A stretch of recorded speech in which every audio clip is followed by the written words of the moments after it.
Hello, Liberty lovers. Welcome to the Grey Sheep's Page, your dose of unconventional politics. Today, my guest has become, indeed, an unconventional person for her permissive parenting. You probably know her as the worst mom in America for letting her 9-year-old son ride the New York subway alone. She started the FreeRangeKids movement, which encourages parents to raise their children as beings capable of learning rather than dependent people in need of constant attention. Lenore Skenazy, thanks for being with us. Well, thank you so much. Should I call you Pierre or PG. PG? PG, really? Mm-hmm. Like the rating? Okay. Yeah. Good. First, tell us about yourself. Have you ever walked down the road to serfdom, which in your case would be believe that government must protect children at all costs? If so, what brought you back to the road to freedom? If not, what made you walk the road to freedom, since it's not a very common road? The road to freedom. You know, I was just having this discussion with my 93-year-old downstairs neighbor. I said I was about to go do a Skype interview with somebody who's worried about the fact we just don't have freedom in America today. She said, "What do you mean we don't have freedom?" And I said, "Oh, wait, I should tell you what I mean by that is I'm speaking for parents. Parents who believe that their kids can walk to school, ride a bike around the neighborhood, stay home alone for half an hour, wait in the car for 5 minutes while they pick up the pizza. I thought that all those things were fine and legal until I started my site, FreeRangeKids, and started hearing from parents who were arrested, sometimes just harassed, sometimes arrested, once in a while thrown in jail for letting their kids do the very same things that I did as a kid. And nobody was throwing my mom in jail. In fact, my mom was a stay-at-home mom. She cared very much about our safety and our well-being. I care the same for my children. And yet today, those same decisions are considered bordering on negligent and actionable by the police. And I didn't start out on this road to freedom. All I wanted to do was let my kid do some things I felt he was ready for, like ride the subway when he was 9. But when I started hearing about other parents literally being visited by the cops and by Child Protective Services as if they were criminals for believing in their kids and believing in their community, that's when I started looking towards the libertarians, who I hadn't given a second thought to until very recently. So it was very unconscious on your behalf to act freely. It wasn't a question of defying any conventions or laws. I just was listening to my son when he was 9. He said he wanted to take the subway. And I thought, well, let me look around. My husband and I are on the subway all the time. We take the kids on the subway. We don't have a car. What are we going to do? So it just seemed like a normal question from a kid. And my answer was a normal answer, I thought, from a mom, which is, yeah, you're ready for it. You want to do it. I've looked around. I've gauged it for myself. I think it's fine. That it wasn't a big blow for freedom, and it wasn't an experiment, and it wasn't a publicity stunt. If I'd known, boy, it would have been one of the greatest publicity stunts of all time. I mean, it has gone viral around the world. But in fact, it was just me and my husband listening to our son who wanted to do something grown up, a little more grown up than he had been, and us feeling that that's part of our job as parents is to consider when your kid is ready for a new step to evaluate it, and if you think it's fine, to let them do it. If I think it's fine, not if the cops think it's fine. Mainstream media has basically crucified you. What about your family when they learned that you let your son in the New York subway? What about my family? Mm-hmm. And your in-laws also. Oh, everybody was behind me. You know, it was kind of funny to see me on TV, I guess. But everybody knows that I'm actually like the opposite of a daredevil. I'm a nervous parent. I believe in helmets and car seats. And now that my younger son is a snowboarder, he must wear wrist guards when he goes to, having broken his arm once. When a friend is having a baby shower, the gift I give is a fire extinguisher.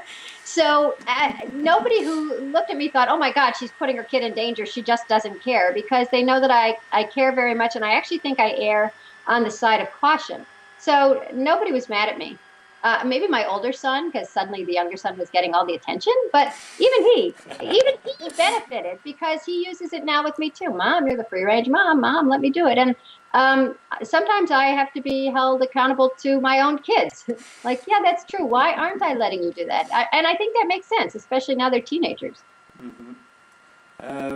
More generally, what prompted you to create the free range kids? And did you have a lot of support when you started it? Yeah, well, after I wrote, so I let my son ride the subway by himself, and I'm a newspaper columnist here in New York by trade. So I wrote a column about it, and immediately it went viral, and I found myself on an inordinate number of television talk shows.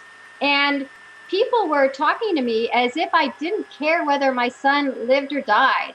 And it was disturbing, like literally disturbing, like had me on the floor in a ball for a little while, thinking like, oh no, have I called the fates on to like, look, I so trust him and so believe in him, is something bad going to happen? Because it is really hard to be a confident, brave parent today. But when I finally pulled myself together, I started Free Range Kids as a way to explain myself, because you don't get much time to explain yourself on regular TV. And I wanted to explain that I do believe in safety, and I want all children to be safe. And I'm cognizant that the world is not a perfect place. But nonetheless, I don't think kids need a security detail every time they leave the house. And so that was all my site was saying. It was like, if you believe like me that you want your kids to be able to knock on a friend's door for a play date rather than you calling up and making sure and depositing them over there, if you want your kids to be able to ride their bikes around the neighborhood like you did as a kid, if you want your kids to be able to play in the park and you don't want to spend your entire Saturday in the park with them because A, you have other things to do, and B, they can be fine with each other. And in fact, that's what we all remember as our fondest moments from childhood. We're not the moments generally that we spent holding our mom's hands or being taken someplace. It's the time we spent with our friends, building things, making things, playing games. So I started the site to say that if you believe in sort of an old-fashioned childhood, especially considering crime is at the rate it was, it's back to the rate it was in 1963, which was before color television. If crime is as low as it was when any of us were growing up, any of us today's parents, why wouldn't we give that back to our own kids? And I did immediately have a ton of supporters, as well as a ton of detractors. I just got one yesterday. These don't come in that often, so it was disturbing. Yet again, somebody wrote on my for or against page, which I have thousands of comments on. Libby Kletsky's parents thought it was a great idea to let him walk by himself. And Libby Kletsky, it's a horrible story. He was a young boy who was murdered in Brooklyn, I think 3 years ago now. And it's as horrifying and as sad a story as anybody can contemplate. But the fact that we're being told that if you're not contemplating the very saddest, most unusual, most horrifying and gut-wrenching story, every time you decide whether your kid can walk outside or wait at the bus stop, there's something wrong with you. So if I can just try to put it in one phrase, my real concern is that you're not considered a good parent anymore unless you're imagining your child being raped and murdered. And that's an obsessive, awful way to think, and I don't think it makes people safer. And I think it's weird that society is insisting we always think about the very darkest, worst case scenario before we let our kids do anything. Is that what caused the emergence of what you called helicopter parents? Helicopter parents, I think, are just part and parcel of a society that is obsessed with safety and doesn't think that anything is safe enough. What was I just reading today? Oh, now there are new standards for slings. Slings are just basically a piece of fabric that you wrap around yourself and carry your baby in. I think they are as old as fabric. I think that's how people have been carrying their babies for however long there have been humans. And once again, we have seen now that with this society, we're thinking about what could go wrong? And how can we test these? And what standards can we make them live up to? And it just feels like helicopter parents are worried all the time because they're being told that nothing they do is safe enough. The piece I just put on my site right before this Skype call was a woman who said that she'd been watching 2 episodes recently of House Hunters, a show obviously about people looking for houses. And in 2 different episodes, the parents wanted a house with no stairs because they had young children and they didn't want them to be around stairs. Well, if you start thinking that children can't handle inclines, I mean, that's a wholesale selling short of the capability of kids and the resilience of kids. And so if slings aren't safe, if stairs aren't safe, the Consumer Product Safety Commission keeps taking items off the market. It almost feels like anything that you put in front of them that's for a child, they will find some reason to be scared of. They got rid of, they warned parents against a sandal that had a flower on it because the flower, which is like this big, could detach. And if a child ate the flower, it could occlude, their favorite word, occlude the airwaves. They also took up a shoe, maybe they're shoe fetishists. They took a shoe off the market that had a grommet, you know, the thing that you put the shoelace through, that was rough around the edges. And they had received 1 report of a, quote, bruise or scrape that an adult suffered, huge suffering. And so they took that whole shoe off the market, 70,000 pairs of shoes. So I don't blame helicopter parents for being worried all the time about everything, because it almost feels like anything that you mention, some news show or some regulator or some pundit or some blogger can come up with some reason that you should be very, very scared.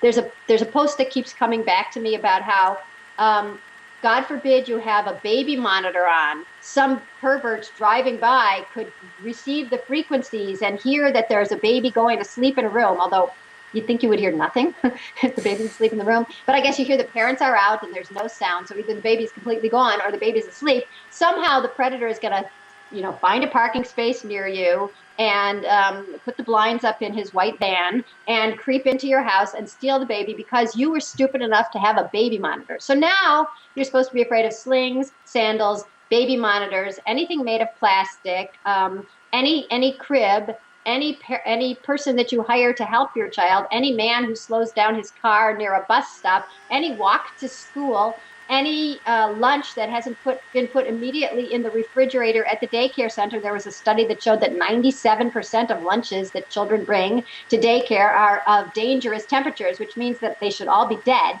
So everything is being shoved down their throat as a scary item in their lives. And so I don't blame parents. It's like all they're getting is it's like as if you only saw Snickers commercials from the moment you got up till the moment you went to bed. At some point during the day, you'd think, God, I have to have a Snickers. They're getting that fear same way, almost advertised at them all day long. Naturally, they're afraid. Well, in the same vein, when I was doing my internship at the Cato Institute, I was reading Regulation magazine, and in the mid-70s... There's a magazine? There's a Regulation magazine? Yes.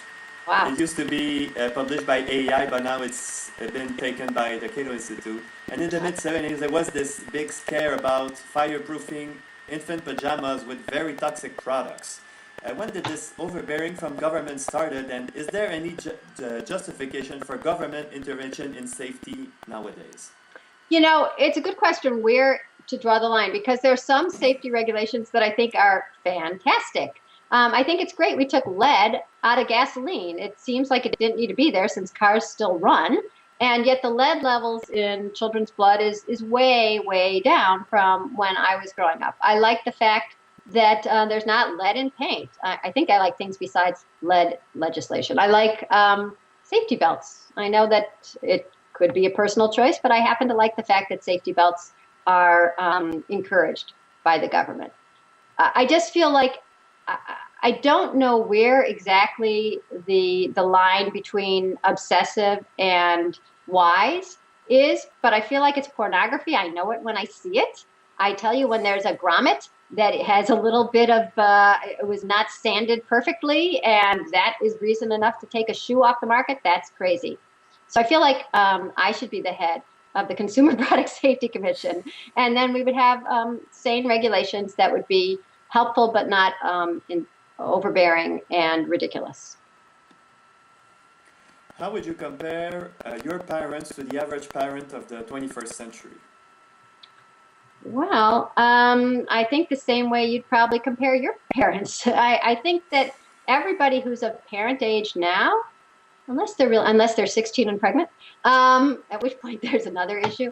I'd say that most parents today were raised free range, and that is that they had parents who loved them and cared for them and did not watch every single soccer practice and did not feel they had to drive them everywhere. And if they spent their Saturday on their bike with their friends, whether going to the park or to the library to get ice cream or just to hang out, the parents weren't worried. And of course, the parents weren't texting because they couldn't. I think there's so many reasons that today's parents are more involved to the point and afraid. And one of them is that we have cell phones. And of course, once you have cell phones, it's so easy to be constantly in touch. It's called the electronic umbilical cord. You know, when kids are really little, you want them, you want to be able to see them. You say, don't touch the stove, that's hot, and no, don't go down those stairs, as if there's going to be any stairs in anybody's house anymore. But as they get older, you're still doing that via phone because you can. And I found that with my son. My older son was 10, and he called me one morning. I'd left the house already, bad mommy, and I'd left my 10-year-old by himself. And he called to say if he could have another piece of banana bread. And I felt like this is not a decision I should be making. Are you hungry? But he felt like he should ask me. He felt like he needed permission. And because he could ask me, he did. And that's why one of the suggestions I put in my book is leave your cell phone at home someday, because your kids will never leave their cell phone at home. But if you don't have your cell phone one day, then if they're asking, can I have a candy bar first, or do I have to do my homework? Can I go play first? All these questions they will have to answer for themselves. So one reason that my parents were less overseeing of every second is that they couldn't, because they didn't have cell phones. And also, when my parents were raising me, they couldn't do this. They couldn't say J.C. Dugard, Eitan Pates, Maddie McCann. I can't think of it, but I feel like today's parents have heard so many stories from absolutely everywhere in the country and sometimes in the globe of a missing child.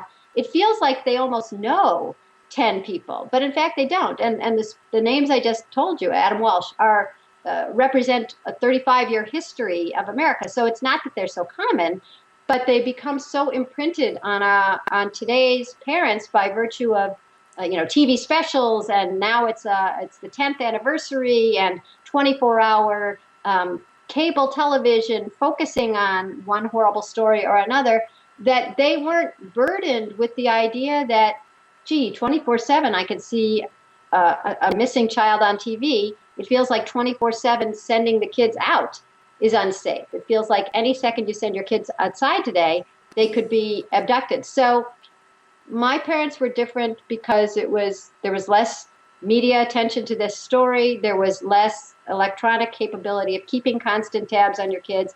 And there wasn't this entire marketplace of the media and of products and of regulations that all tell you that your child isn't safe unless you're doing something very specific to save them in every situation. Blah, blah, blah, blah, blah. Do you get what I'm saying? They weren't as obsessive because they couldn't be as obsessive, and they weren't told to be as obsessive, and now they are. True.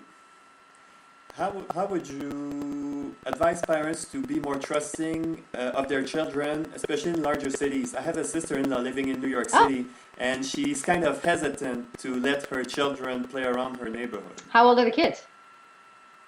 18, no. And the other one is 9 or 10. Did you say 18? Yeah. She's letting the 18-year-old around the neighborhood, right? I want to look at it. Yeah. She takes the subway to go to college. Oh, that's very cool. Okay. Well, here's what I did yesterday, literally last night. I had a TV show that aired around the world, but not in the United States. So if any of you own a TV network, please call. The show was called World's Worst Mom. In Canada, it was called Bubble Wrap Kids. And the premise was that I would go to a very overprotective family and talk to the parents about all their fears, and then talk to the kids about all the rules. We're not allowed to use a knife. We're not allowed to ride a bike. We're not allowed to walk to school. And then I would get the parents to sign on and say, okay, but today we're going to let the kids do something on their own. We're going to have a lemonade stand down the block where you can't see them. And the parents would cry or shake, and the kids would go off and do it anyway. And then when they came home, they were so happy and so proud that the parents' fear disappeared. So that was the TV show. But I wondered, can I do this in real life? And so I started doing it like these free range house calls. And yesterday I did one with just one cameraman coming to visit. And that was a family that was afraid to let their 10 and 12-year-old children walk 4 blocks in a very quiet neighborhood of New York City to go get milk or cranberry juice, as it turned out. And so I talked to the parents about their fears, and they weren't ready to do it, and they were worried about the daughter being abducted and the son being run over. So they had the gamut of the usual 2 fears that parents have. And I said, well, let's talk to the kids. And it's like, kids, are you going to run out in the street? No. Are you going to make sure that there's nobody coming when you cross? Yes. Are you going to go off with anybody? No. Do you know your way to the store? Yes. Are you ready to do it? Yes. So then I said to the parents, well, how about it? They're ready to do it. You moved to this neighborhood because you liked it and it is safe. Why not? And they let the kids go. And there were some, little nervous moments, but mostly I just talked to the parents so they don't notice the time going by. And then when the kids came back, indeed, with tons and tons of cranberry juice, which we toasted with, the parents said, we wouldn't have done this otherwise. I mean, they had invited me there because they were scared and I'd offered my services. And they were just so happy. And then the dad who'd been more scared than the mom, who'd spent his childhood on horseback in New Mexico on his own with his brother in the woods, said, well, next I think I'd like to send them to a movie because that's what I really loved. That's what really felt grown up, going to a movie with my friends. And so he went from, no, I don't want you coming here, to, okay, you can come here, to, okay, they can walk outside, to greeting them, to drinking the Kool-Aid, as it were, and then to saying, well, next, let's do this. And so the easiest way to change is to do it, to just prepare your kids. I mean, if you see them looking both ways and you've taught them not to get into a car with anyone, that gives you some confidence rather than just saying, oh, they'll be with me. And then when the time comes and the kids are ready and you're ready, or maybe a little before the time comes, do it. Just do it, because your kids will come home fine and proud, and you'll remember your own childhood, and you'll be so happy that your kids are doing something that you remember fondly and that they're happy about, and that will change you. And I'm not saying send them out at 3 a.m. I'm not saying send them on the subway if you don't live in New York and you're just coming here for a weekend and nobody's ever seen the subway before. I'm saying do something in your neighborhood that reminds you of your own childhood. Let them do something like that, and you'll be surprised how easy it is to change. It seems that also in the news, and I think you talk about it on your Twitter feed, that many schools have zero-tolerance policies that are applied to the letter. I'm Canadian, and I'm not very familiar with that. You have zero tolerance up there, too. Don't give me the Canadian card. Zero tolerance is the idea. Well, there wasn't such a thing when I was in high school in the mid-90s. It's more new. Zero tolerance is, I think of it as deliberate obtuseness, which is a deliberate unwillingness to see that there is a continuum from extremely safe to extremely dangerous. And not saying that extremely dangerous we should keep out of the schools. You should keep guns out of the schools. You should keep bombs out of the schools. You should keep hunting knives probably out of the schools, unless it's a school where everybody goes hunting.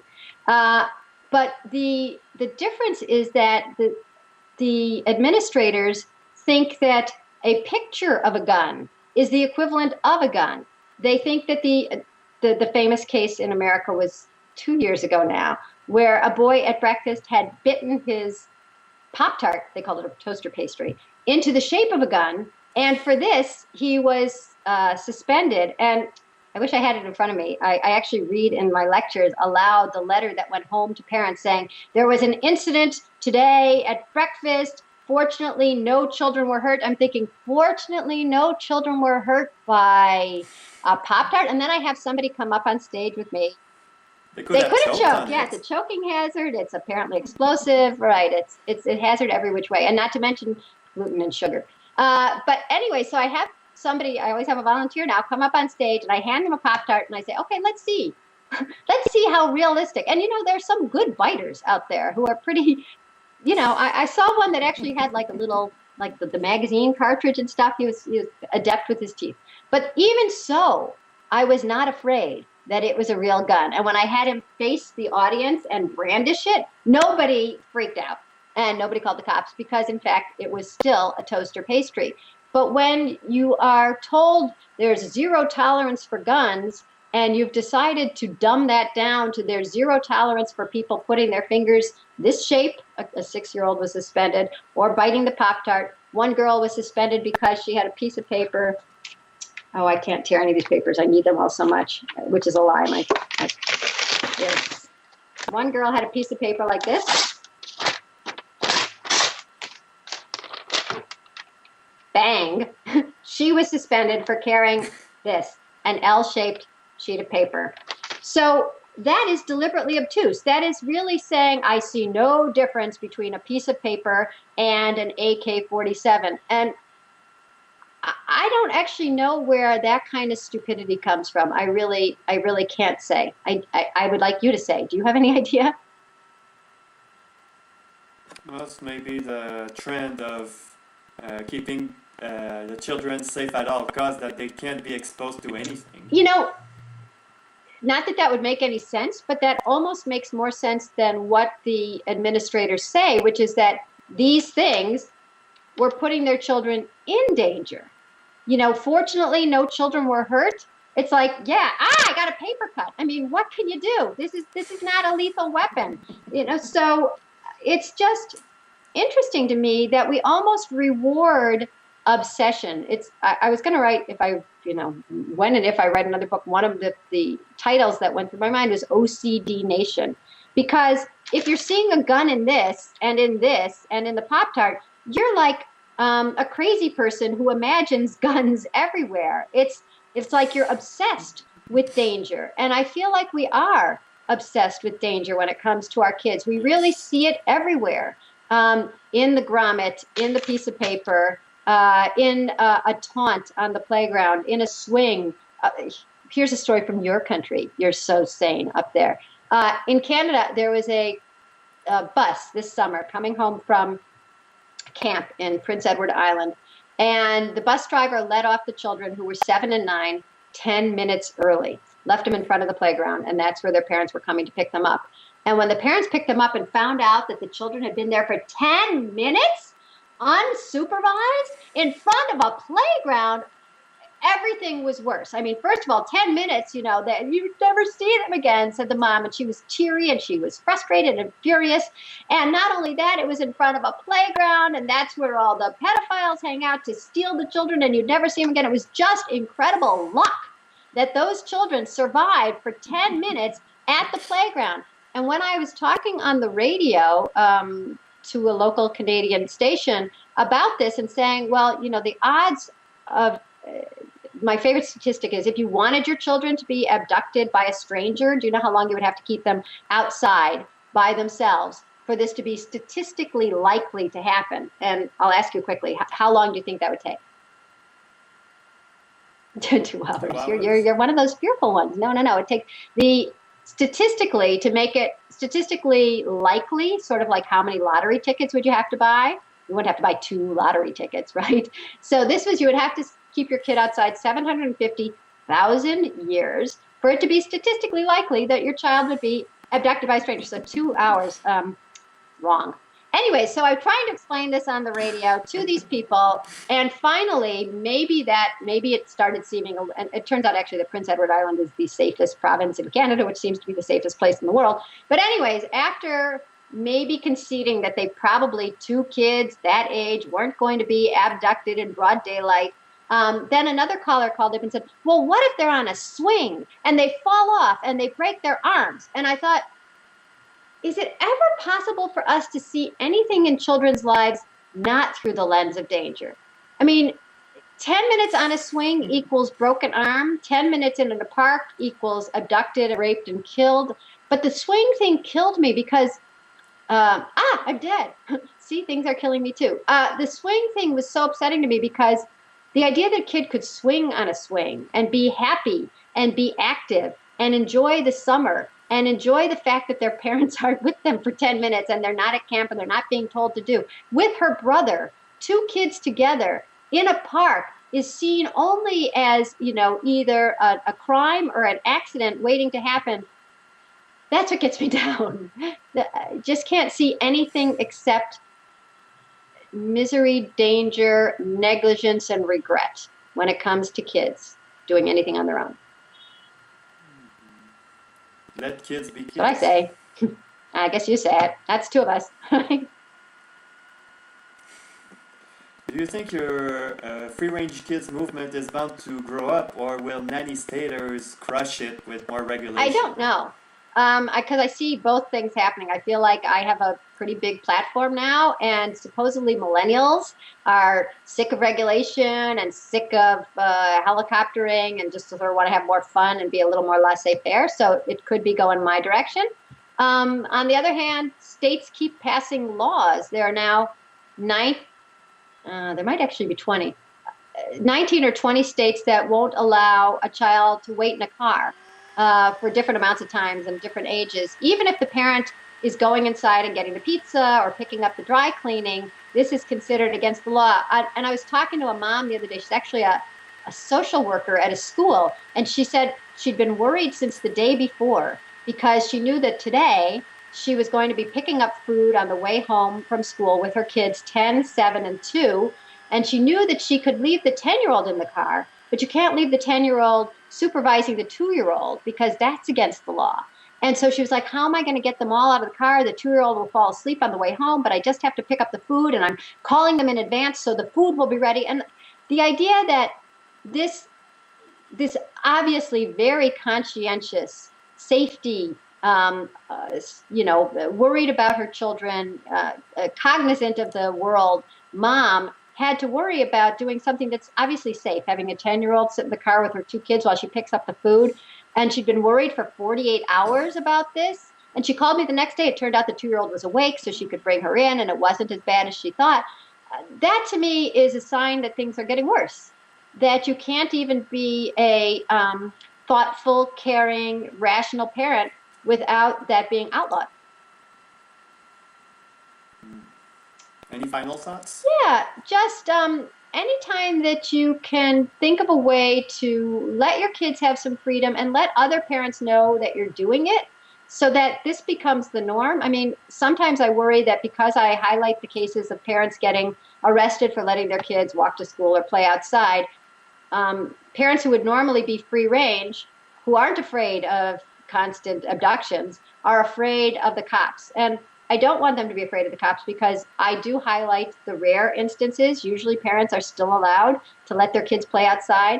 And I feel like once we let more kids outside and you tell me about your kids and I tell you about my kids, and it turns out we all want to do the same thing, which is let them play in the park in the afternoon and not spend every hour on the park bench with them. Once we all start doing that, then you can actually have this old-fashioned childhood again. And all I want to say is, like, all the child development people I talk to believe that children playing on their own without being told what to do and constantly supervised by an adult thrive. That's something that children have been doing since the beginning of time. It's good for them. There's a play drive just like there's a sex drive. They're not the same. So kids playing on their own is really great for their development. And so remind yourself of that when you're thinking, oh, should I be with the kid? Should I not let him out? Should I put him in front of an educational video instead? Let him go and tell your friends and neighbors that you're letting them go too. And hopefully this will become a bigger movement. And when my kid goes to the park, he'll run into your kid at the park and they'll play without fight.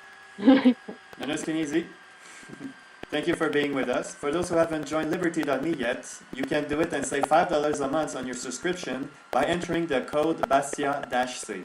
I hope to see you there eventually, and may liberty be with you. Wait, Lenore Skenazy thought of one other thing that she had to say and forgot completely. Can I add this now? Okay, great. Which is that I give lectures. So go to LenoreSpeaks.com if you'd like me to come give a lecture. That's it.